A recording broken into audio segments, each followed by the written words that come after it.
आज हम लोग प्रश्नावली 2.4 में प्रश्न क्रमांक 3 का तीसरा और चौथा प्रश्न करेंगे। इसके पहले हम लोग पहला और दूसरा प्रश्न कर चुके हैं। तो जैसा कि क्वेश्चन में दिखाया गया था कि हमें के का मान ज्ञात करना है और यहाँ पे प्रत्येक स्थिति में यहाँ पे 4 स्थितियाँ हमें दी गई थी। प्रत्येक स्थिति में ये भी बताया गया है कि जो x-1 है इनका गुणनखंड है। ठीक है, अब गुणनखंड है तो क्या होगा, आइए तीसरा क्वेश्चन से स्टार्ट करते हैं। तो सबसे पहले हमने ये जो तीसरा प्रश्न है इसे अलग से लिख लिया और फिर जब हम इसका सॉल्यूशन करते हैं तो एक बार फिर से इसे लिख लेते हैं। इसके साथ जो हमें गुणनखंड दिया गया है वो है x-1। तो जो गुणनखंड है ये px का पहले से दिया गया है।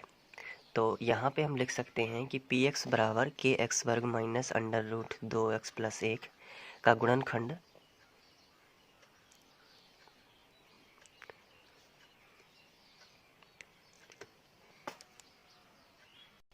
x-1 है। तो इसका गुणनखंड x-1 है।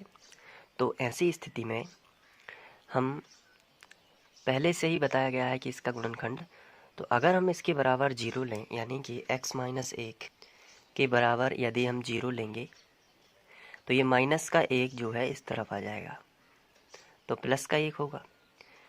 तो अगर ये जो चूँकि पहले से ही पता है कि x-1 इसका गुणनखंड है तो x का मान अगर इसमें रखेंगे तो शेषफल 0 आएगा, तभी तो ये इसका गुणनखंड होगा। अगर ये इसका गुणनखंड नहीं होता तो शेषफल 0 नहीं होता। तो चलिए हम ये यहाँ पे लिखते हैं। तो जब इस बहुपद का ये गुणनखंड है तो इसलिए इसके बराबर हम 0 करेंगे। x-1 बराबर 0, क्यों? क्योंकि हमें x का मान निकालना है। माइनस का 1 इस तरफ आ जाएगा तो क्या हो जाएगा, +1। अब ये जो x का मान है हमें यहाँ पे रख सकते हैं, तो हम यहाँ पे लिखेंगे x का मान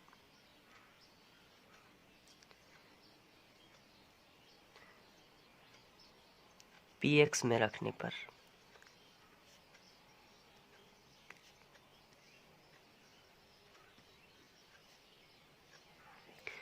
चलिए px है, लेकिन आपको ध्यान रखना है, मैंने पहले भी आपको बताया है कि के वाला जब भी प्रश्न आ जाए तो आपको यहाँ से ना लिखकर यहाँ से लिखना है, क्योंकि शेषफल क्या है, 0 है। तो यहाँ से स्टार्ट करेंगे और जहाँ जहाँ x है वहाँ वहाँ 1 रखेंगे तो k,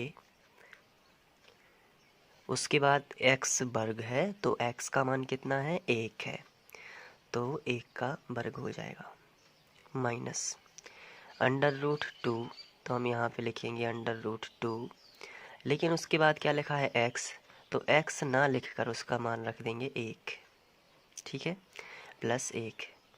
अब हमें बराबर में 0 पहले से ही लेना है, ये इसलिए हमने ये px नहीं लिखा था, क्योंकि अगर हम px लिखते, मान के चलिए हमने यहाँ से लिखा p से, तो p होगा, फिर यहाँ पे x की जगह पर 1 हो जाता, बराबर के 1 का वर्ग होता, माइनस करनी 2, फिर x की जगह पर 1 होता, +1 और इसका होता बराबर 0। तो यहाँ पे फिर एक ही स्टेप में 2 बराबर हो जाते ना, इसलिए हम नहीं लिखते हैं। तो आपको याद रखना है कि जब भी के वाला सवाल हो तो आपको px से नहीं लिखना है, यानी कि यहाँ से नहीं लिखना है मान, यहाँ से स्टार्ट करना है, ठीक है। चलिए अब इसको सॉल्व करते हैं। तो k और 1 का वर्ग 1 ही होता है, तो k गुणित 1, 1 का वर्ग क्या होगा, 1, माइनस करनी 2 का गुणा 1 में करोगे तो करनी 2 एकम करनी 2 +1 बराबर 0। अब k का गुणा 1 में करोगे तो 1 में किसी भी संख्या का गुणा होता है तो वही संख्या आती है जिसका गुणा किया है, k एकम k, माइनस करनी 2 +1 बराबर 0। अब यहाँ से हमें k का मान निकालना है, तो k को हम इसी तरफ रखेंगे, बाकी सभी संख्या को इस तरफ पहुँचाएंगे। तो k बराबर माइनस का अंडर रूट है, ये इस तरफ आएगा तो प्लस का हो जाएगा, और प्लस का 1 भी इस तरफ पक्षांतर होके आएगा, क्योंकि बराबर ये है तो बराबर के इस तरफ माइनस का ये प्लस हो गया। ये प्लस जो है इस तरफ आएगा तो माइनस का हो जाएगा। तो k का अभीष्ट मान क्या होगा, √2 - 1। तो यहाँ पे हम लिखेंगे k का अभीष्ट मान k बराबर √2 - 1 है। अब इसके बाद हम लोग चौथा प्रश्न करेंगे। तो इसमें भी हमें k का मान निकालना है और इसका एक गुणनखंड x - 1 है। तो सबसे पहले हम क्या करेंगे कि इसको हम ज्यों का त्यों लिख लेंगे इस तरीके से, और साथ में लिखेंगे का गुणनखंड क्या है बताइए, x - 1। जब इसका ये गुणनखंड है तो यहाँ से हम x का मान निकाल के अगर इसमें रखेंगे तो शेषफल 0 आना चाहिए। तो पहले यहाँ से हम गुणनखंड दिया है तो यहाँ से x का मान निकाल लेंगे, इसलिए x - 1 बराबर करेंगे 0। तो -1 किस तरफ आ जाएगा, इस तरफ, तो हो जाएगा +1। तो x का मान हमने निकाल लिया। अब x का मान यदि हम px में रखेंगे तो हम लिख देते हैं कि x का मान px में रखने पर